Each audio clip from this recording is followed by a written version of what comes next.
E o mês de março apresentou diante do governo Lula um farsante, um faminto e um sabotador da República.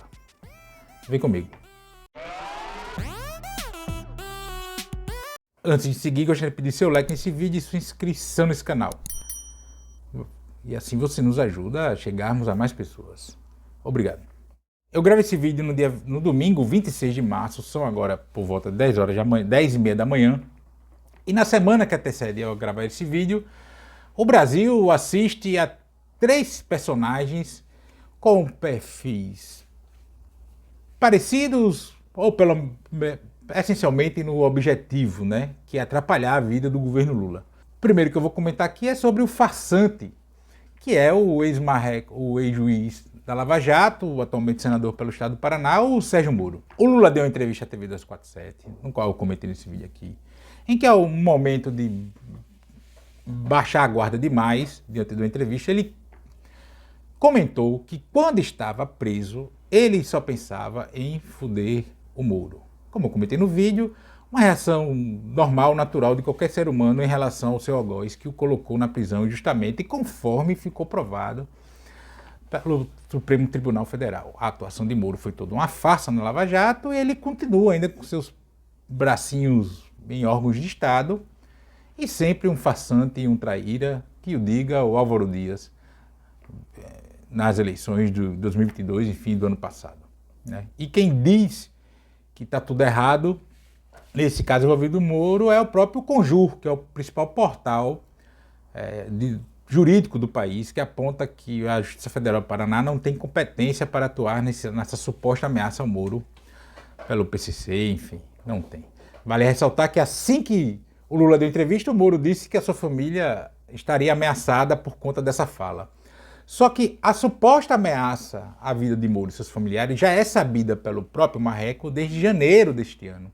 Desde janeiro desse ano, o Estado garantiu ao Marreco de Maringá uma estrutura de proteção à sua vida e a de seus familiares. Então, por que agora, após a fala do Lula, é que o Moro estaria sob ameaça? A primeira farsa está aí. A segunda é a participação da juíza Gabriela Arditi, que é a tal da juíza copia e cola, que teve sentenças anuladas na Lava Jato porque copiou e colou sentenças do Marreco de Maringá, ter dado ordem para a operação pouco tempo depois, inclusive, da fala do Sérgio Moro, enfim. É bem verdade que operações policiais não são organizadas de um dia para o outro, mas é muito provável que a PF podia estar com a operação pronta para, digamos assim, qualquer momento, ou requerer, enfim, quando tivesse algo mais concreto, e a juíza mandou soltar logo. O que se apresenta como prova que o Moro é alvo do PCC, são prints idiotas de WhatsApp e um caderno rascunhado à mão com um monte de besteira que não prova absolutamente nada. E se isso for verdade mesmo, o tal do PCC não é esses cavalos do cão que todo mundo pita não, tem que ser muito idiota para acreditar nisso. A verdade sobre esse caso todo vem à tona em breve.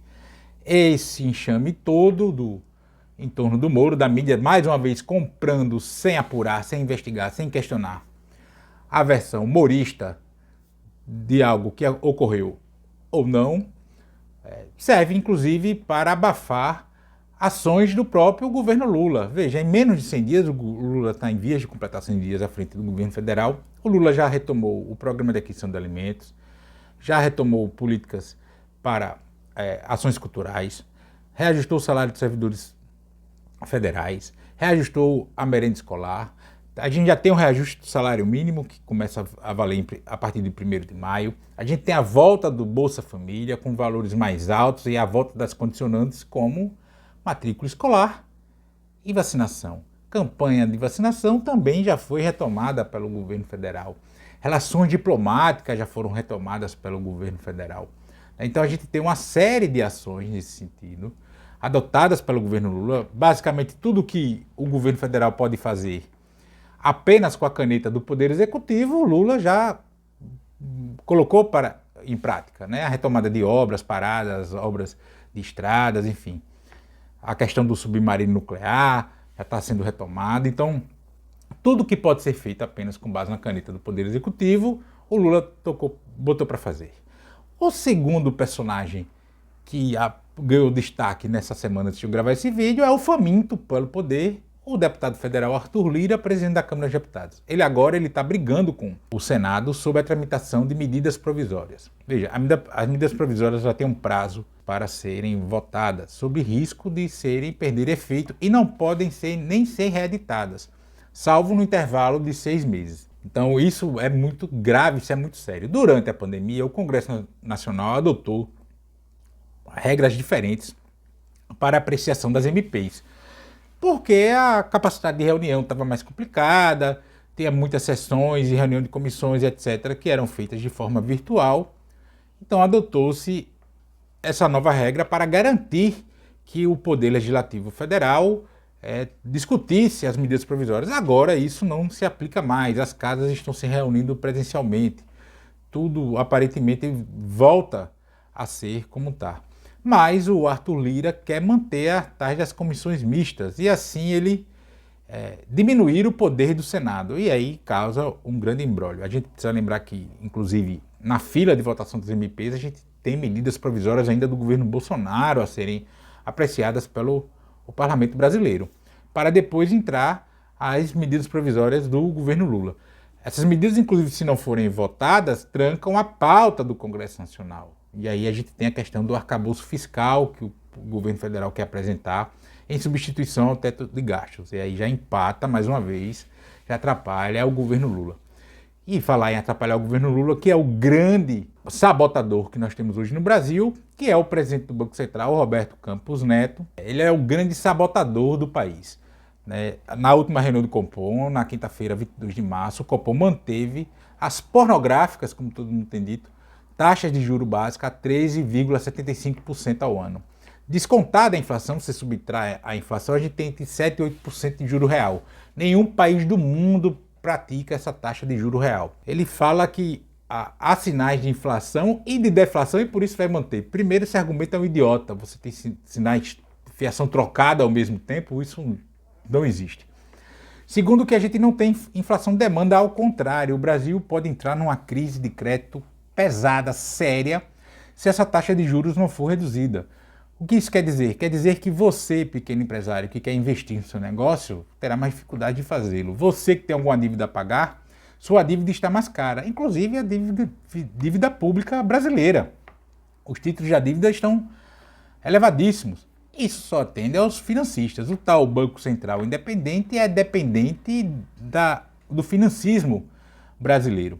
O Campos Neto não tem independência de PN, ele é bolsonarista, nunca se fez questão de esconder, nunca fez nenhum velho migué para fingir independência e está mantendo essa taxa de juros elevada. Questiona-se que o Lula pode pedir a demissão dele, o Senado, enfim.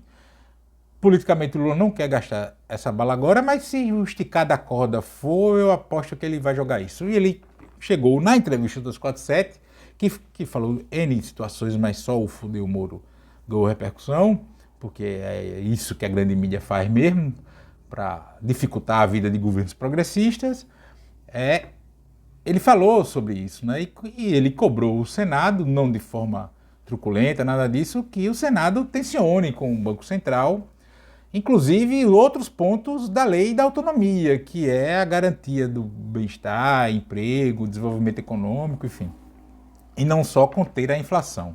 Então o Brasil não tem uma inflação de demanda, ao contrário, e a gente já tem inclusive setores financistas e do grande empresariado nacional cobrando taxa de juros reduzidas, Inclusive antes da última reunião do Copom havia a expectativa de que o Copom reduzisse a taxa de juros em 0,25, o que resultaria na prática em nada. O Copom precisa reduzir essa taxa de juros em muito.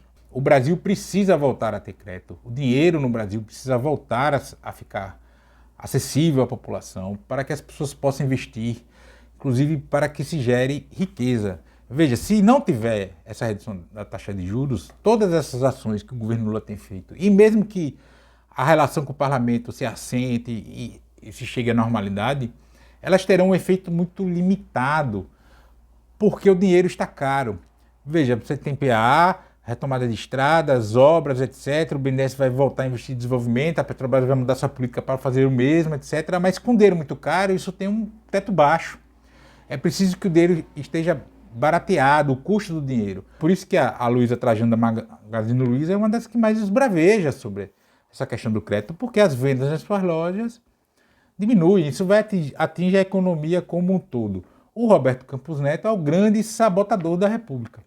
O Arthur Lira sabe da sabotagem do Campos Neto, entende essa sabotagem do Campos Neto. E aí o preço dele, o valor, o peso dele, do apoio político dele aumenta ainda mais, porque a sabotagem do Campos Neto reduz o impacto das ações do governo Lula. A farsa do Marreco e outras que teremos por aí, talvez não só com ele, mas com outros personagens da política brasileira, também atrapalham. Vejam, a economia é o grande foco dos governos. Se a economia está bem, o governo está bem. Pode cometer um erro aqui e acolá, erros aqui e acolá, mas se a condição de vida econômica da maioria da população está bem, o governo será bem avaliado. E um governo Lula bem avaliado indica que ele pode eleger o seu sucessor, ser vitorioso, inclusive nas eleições municipais do ano que vem. Tudo isso está muito combinado.